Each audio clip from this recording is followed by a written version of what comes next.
പാഠം 363 സൂക്ഷിച്ചില്ലെങ്കിൽ.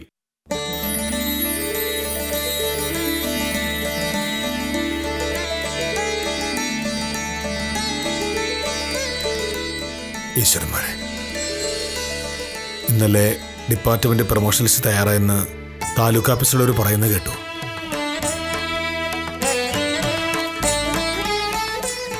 ആ ലിസ്റ്റിൽ ഏറ്റവും മുകളിൽ തന്നെ എൻ്റെ പേരുണ്ടാവണേ.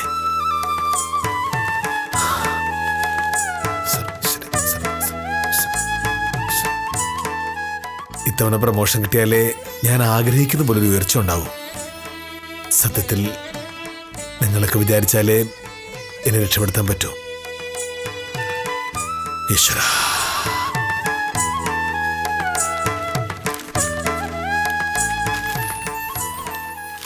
രാവിലെ മുടിഞ്ഞ പ്രാർത്ഥനയായിരുന്നല്ലോ. എന്താണ് സംഭവം? ഡിപ്പാർട്ട്മെന്റിലെ പ്രൊമോഷൻ ലിസ്റ്റ് ഇന്നലെ റെഡിയായി കാണുമെന്നാ പറഞ്ഞു കേട്ടത്. ഇത്തവണയെങ്കിലും അതിൽ പേര് വരണ്ടേ? അതെന്തായാലും കൊള്ളാം.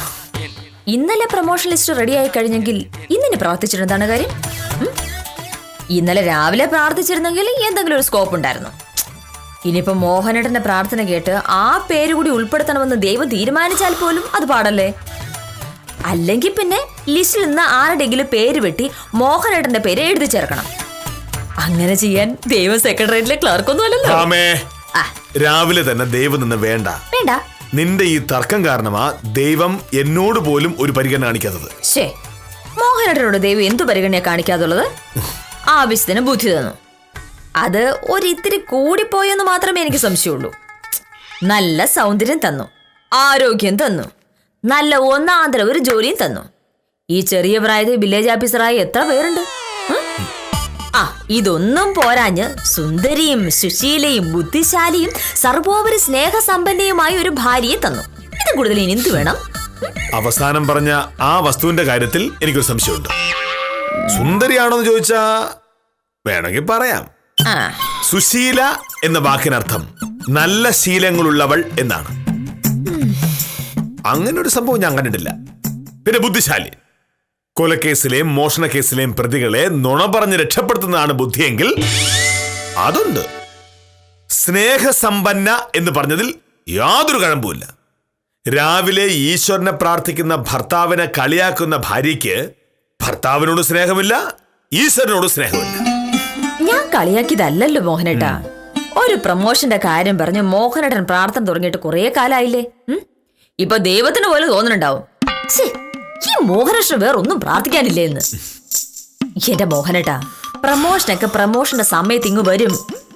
റവന്യൂ സെക്രട്ടറിയോ റവന്യൂ മന്ത്രിയോ ചെയ്യേണ്ട കാര്യങ്ങളിലേക്ക് ദൈവത്തെ വലിച്ചടിക്കുന്നൊക്കെ എന്തിനാണ്?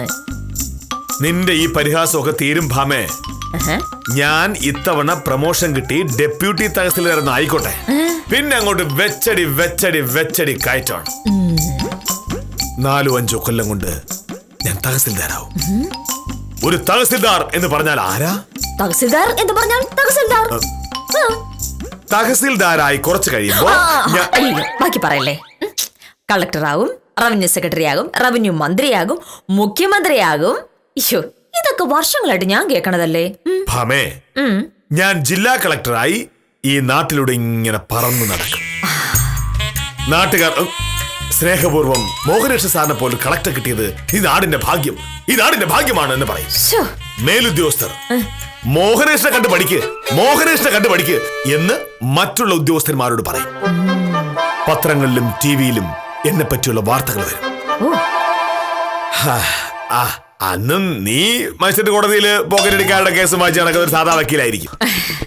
അതിനപ്പുറം നീ ഒരു മില്ലിമീറ്റർ പോലും നീ വളരില്ല. മലർപ്പൊടിക്കാരന്റെ സ്വപ്നം എന്നൊരു പ്രയോഗം കേട്ടിട്ടുണ്ട്. അത് മാറ്റി വില്ലേജ് ഓഫീസറുടെ സ്വപ്നങ്ങൾ എന്ന പുതിയൊരു പ്രയോഗം ഉണ്ടാക്കാം. എന്റെ സ്വപ്നങ്ങൾ ഫലിക്കുന്ന സ്വപ്നമാണ്. നിന്നെ പോലെ ഉണക്ക വക്കീലിന് എന്ത് സ്വപ്നം? സ്വപ്നം കാണാനും ഭാമേ ഒരു യോഗ്യത വേണം. അയ്യോ, പോയി നോക്കിയാലേ അറിയാൻ പറ്റുള്ളൂ. ഭാവി കളക്ടറെ കാണാൻ മുഖ്യമന്ത്രി വന്നതായിരിക്കും ചിലപ്പോ.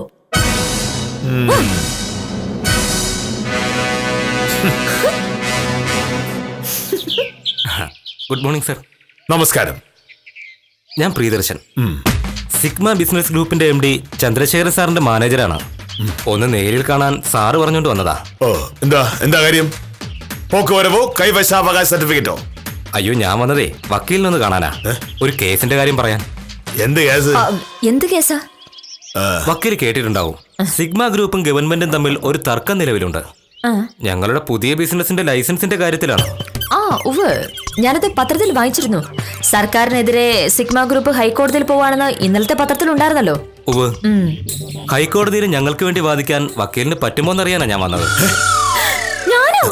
അതെ, ഇവിടത്തെ ലീഡിംഗ് വക്കീലന്മാരെ പറ്റി 3 ദിവസമായിട്ട് ചന്ദ്രശേഖരൻ സാർ പഠിച്ചുകൊണ്ടിരിക്കുകയായിരുന്നു. അങ്ങനെയാ സത്യഭാമ വക്കീലിന്റെ ഡീറ്റെയിൽസ് നോക്കിയത്. വാദിച്ച മിക്കവാറും എല്ലാ കേസിലും വിജയിച്ചതല്ലേ. ചന്ദ്രശേഖര സാറിന് വക്കീലിനെ വിശ്വാസമായി. മോഹനേട്ടാ, സിഗ്മ ഗ്രൂപ്പിന്റെ കേസ് ഞാൻ വാദിക്കണോ?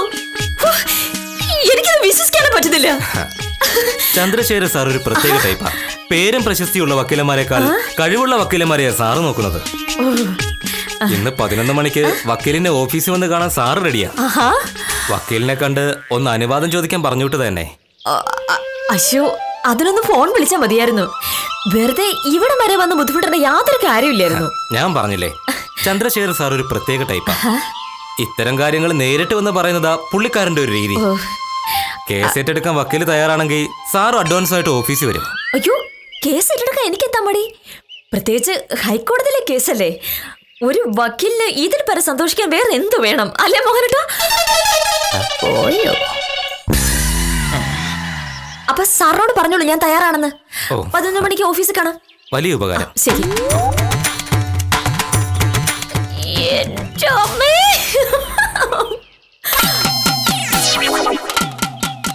വില്ലേജ് ഓഫീസർ മുങ്ങി. പക്ഷെ എവിടെ മുങ്ങിയാലും ഞാൻ വിടുവില്ലല്ലോ.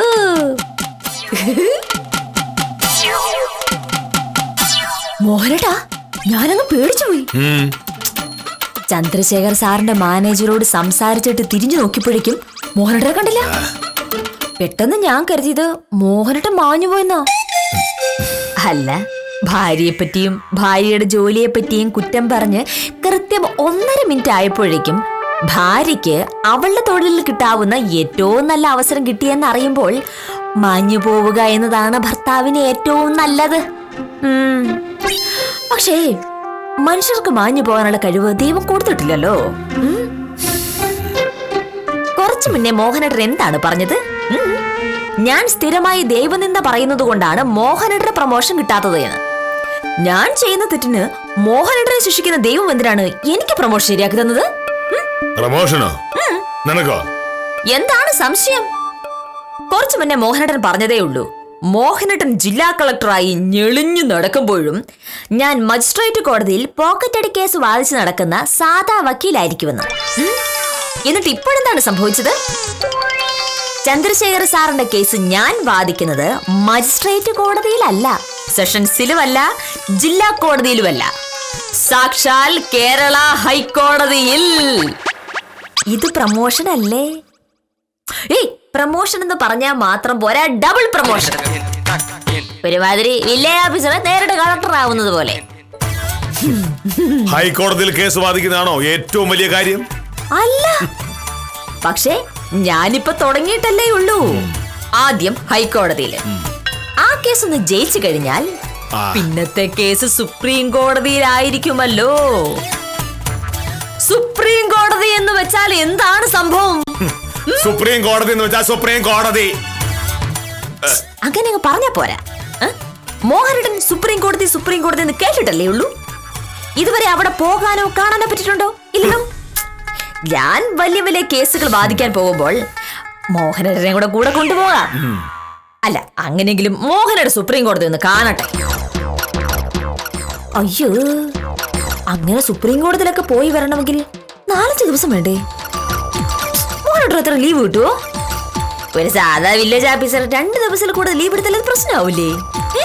എനിക്ക് സുപ്രീം കോടതിയിൽ പോകണമെങ്കിൽ അതിന് നിന്റെ സഹായം ആവശ്യമില്ല.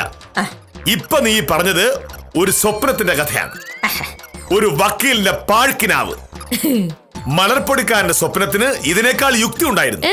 കണ്ട എനിക്കൊരു നല്ല കാലം വരുന്നു എന്നറിയുമ്പോൾ മോഹനേട്ടന്റെ മുഖത്തെളിയ നീ അസൂയ കണ്ടു. സാറേ, ഇതുകൊണ്ടൊന്നും യാതൊരു കാര്യമില്ല.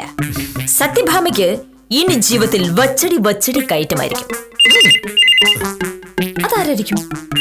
സുപ്രീം കോടതിയിലേക്ക് ചെല്ലാൻ പോകുന്ന ഭാവി വക്കീലിനോട് സംസാരിക്കാൻ ചീഫ് ജസ്റ്റിസ് വിളിക്കായിരിക്കും. ചെല്ല് ചെല്ല്. അനുസരണയില്ലാത്ത അഹങ്കാരി. ഹലോ, അതെ ഉണ്ട്, ഞാൻ കൊടുക്കാം. മോഹനേട്ടാ ഇപ്പൊ വരുവേ. മോഹനേട്ടനാ ഫോൺ. ആരാ? താലൂക്ക് ഓഫീസ് ജോലിയുള്ള സഹദേവനാണെന്നാ പറഞ്ഞത്. ഓ, പ്രമോഷന്റെ കാര്യമായിരിക്കും. എടുക്ക. ഹലോ, അതെ പറഞ്ഞോളൂ സഹദേവാ. അതെയോ? സത്യമാണോ? ഈശ്വര, എന്റെ പ്രാർത്ഥന ഫലിച്ചു. വലിയ സന്തോഷം. ഞാൻ താലൂക്ക് ഓഫീസിലേക്ക് വരുന്നുണ്ട്. ശരി. ഭാമേ, ഇപ്പോഴെങ്ങനെയുണ്ട്? നീ എന്താ പറഞ്ഞത്? ഞാൻ പ്രാർത്ഥിച്ചിട്ട് പ്രമോഷൻ കിട്ടിയത് നിനക്കാണെന്നോ?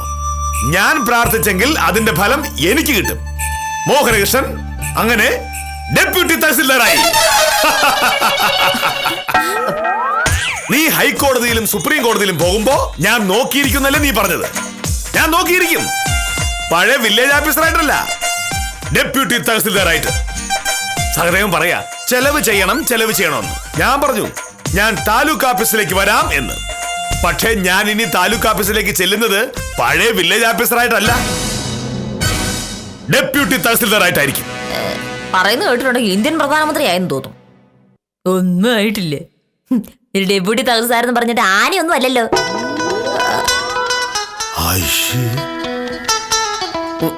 ആഹാ,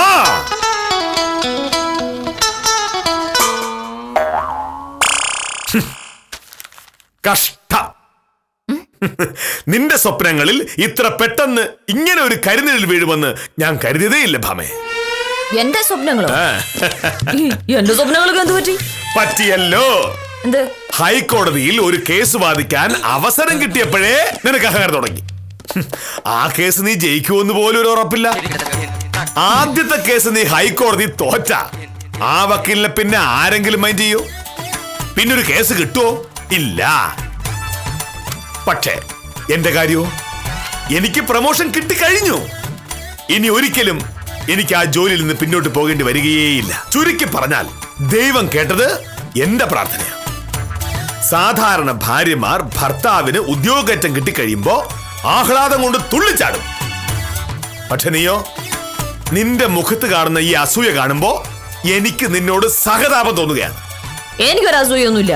ഉണ്ട്, ഉണ്ടാവും. ഉണ്ടാവാതെ വരില്ലല്ലോ. ആമേ, നീ എപ്പോഴും പറയാറുണ്ടല്ലോ മജിസ്ട്രേറ്റ് അങ്ങനെ പറഞ്ഞു, മജിസ്ട്രേറ്റ് ഇങ്ങനെ പറഞ്ഞു. മജിസ്ട്രേറ്റ് ആണ് ലോകത്തിലെ എല്ലാം എന്നൊക്കെ. ഒരു തഹസിൽദാർ എന്ന് പറഞ്ഞാൽ എക്സിക്യൂട്ടീവ് മജിസ്ട്രേറ്റ് ആണെന്ന് നിനക്കറിയാമോ? ചുരുക്കി പറഞ്ഞാൽ മജിസ്ട്രേറ്റിന്റെ അധികാരത്തോടെ തഹസിൽദാരായി ഞാൻ ഇങ്ങനെ വിലസുമ്പോ നീ പഴയ വക്കീലായി ഇതുവഴിയൊക്കെ അങ്ങോട്ടും ഇങ്ങോട്ടും വാല കൊല നടക്കും. ഭാമേ, അർഹതയുള്ളതേ മോഹിക്കാവൂ.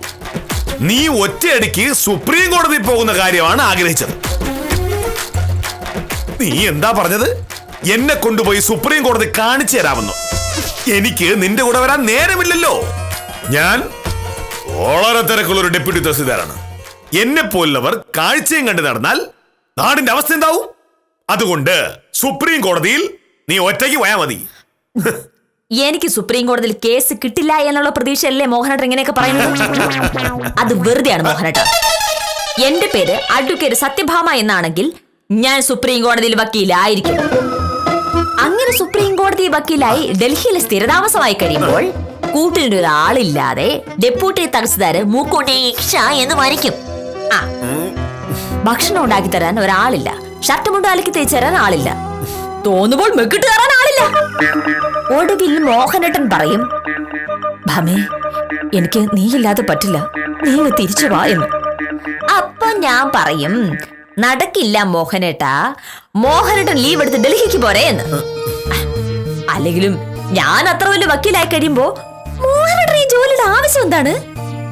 ഒരു ഡെപ്യൂട്ടി തഹസിൽദാർക്ക് മാസം ഏറിയാൽ ഒരു 30,000 രൂപ ശമ്പളം കിട്ടും.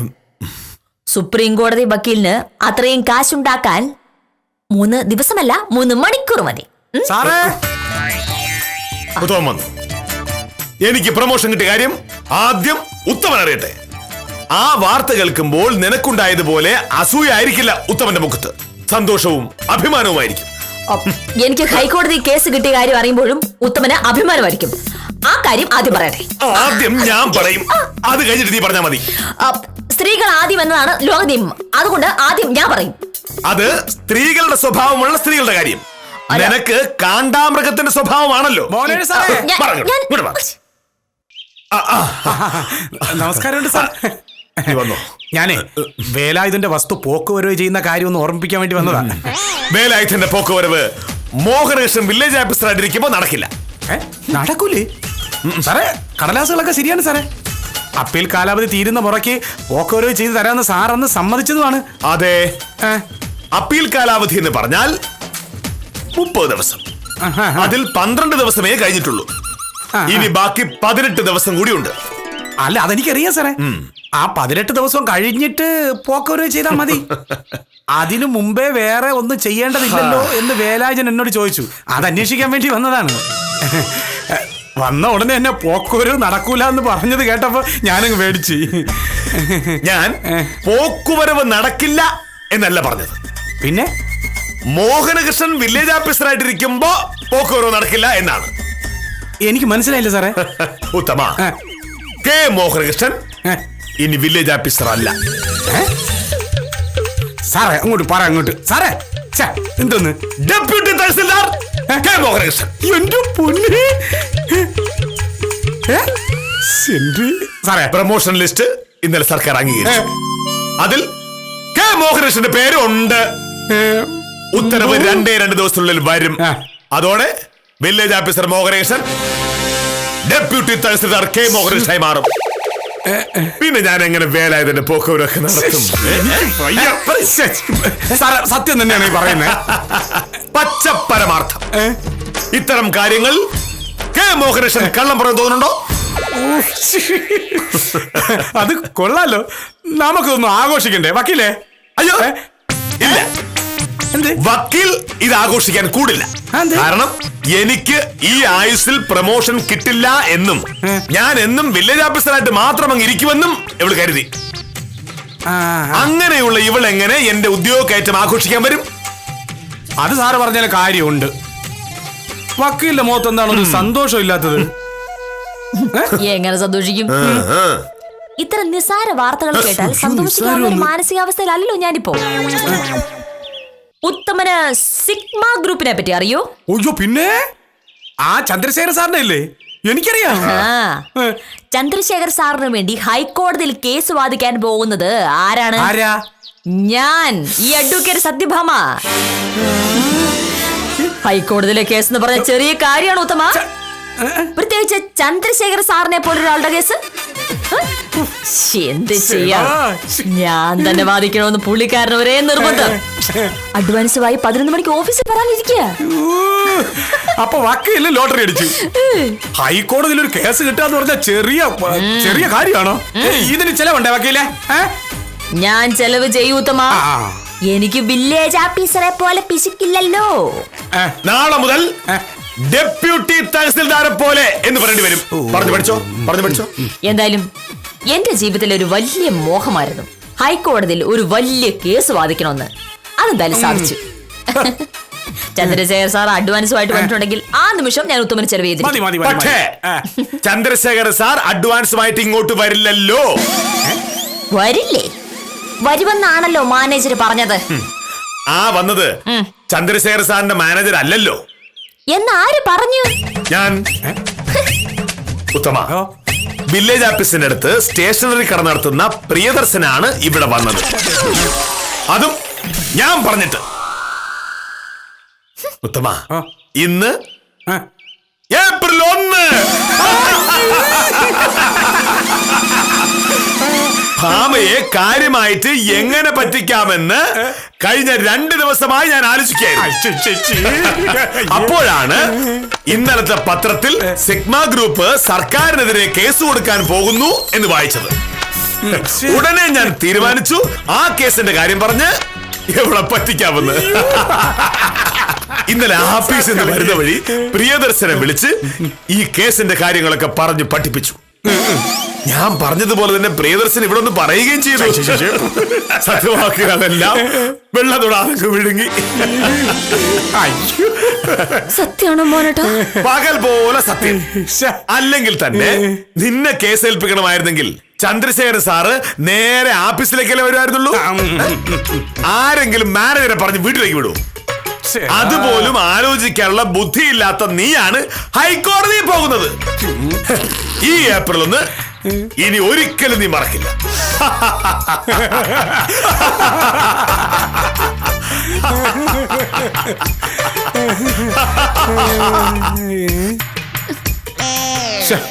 എടാ, എന്നാലും സാർ തകർത്ത് കളഞ്ഞല്ലോ വക്കീലേ. ഇന്ന് ഏപ്രിൽ 1 ഓർമ്മിച്ചില്ലല്ലേ? സാരമില്ല, വക്കീലിനെ അത് ഓർത്ത് വിഷമിക്കണ്ട. ഹൈക്കോടതിയിൽ ഇനിയും കേസ് വരുമല്ലോ. വക്കീലിന് അത്ര പ്രായമൊന്നും ആയിട്ടില്ലല്ലോ. അപ്പൊ ഞാൻ വരട്ടെ, എനിക്ക് 3-4 പേര് പറ്റിക്കണ്ട് കേട്ടാ.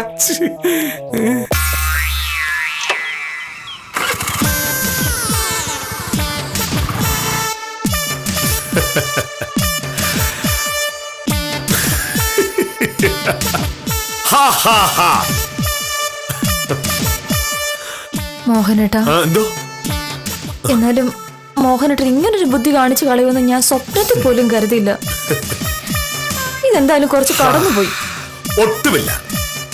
ഏപ്രിൽ 1 തീയതി ആർക്കും ആരെയും ഫുള്ളാക്കാം.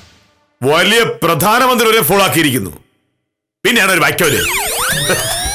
എന്തായാലും ഞാൻ ശരിക്കും വിശ്വസിച്ചു പോയി. വിശ്വസിച്ചു പോകുമല്ലോ.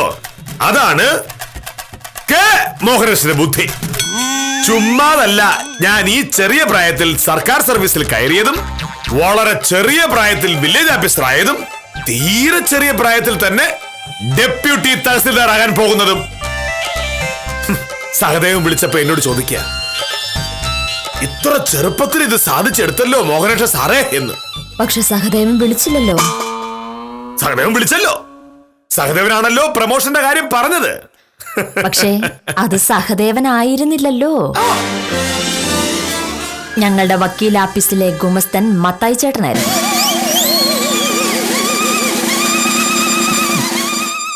ഞാൻ 2 ദിവസമായി മോഹനേട്ടനെ എങ്ങനെ പറ്റിക്കാം എന്ന് ഓർത്തിരിക്കുകയായിരുന്നു. അപ്പോഴാണ് പ്രമോഷൻ ലിസ്റ്റിന്റെ കാര്യം എന്നോട് പറയുന്നത്. ഉടനെ ഞാൻ തീരുമാനിച്ചു അത് മതിയെന്ന്. ഞാൻ മത്തായി ചേട്ടന്റെ ഡയലോഗൊക്കെ ഇന്നലെ പറഞ്ഞു പഠിപ്പിച്ചിട്ടാണ് പോകുന്നത്.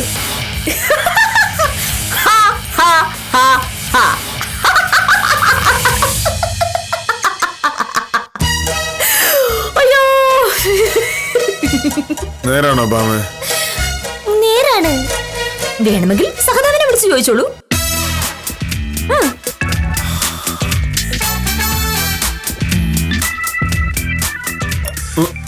എന്തുപറ്റി? എന്നാൽ ഇത് കുറച്ച് കടന്ന കൈയായി പോയി.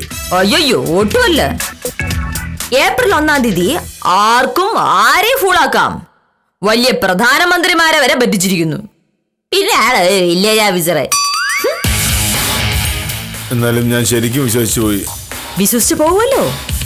അതാണ് അഡ്വക്കേറ്റ് സത്യഭാമയുടെ ബുദ്ധി.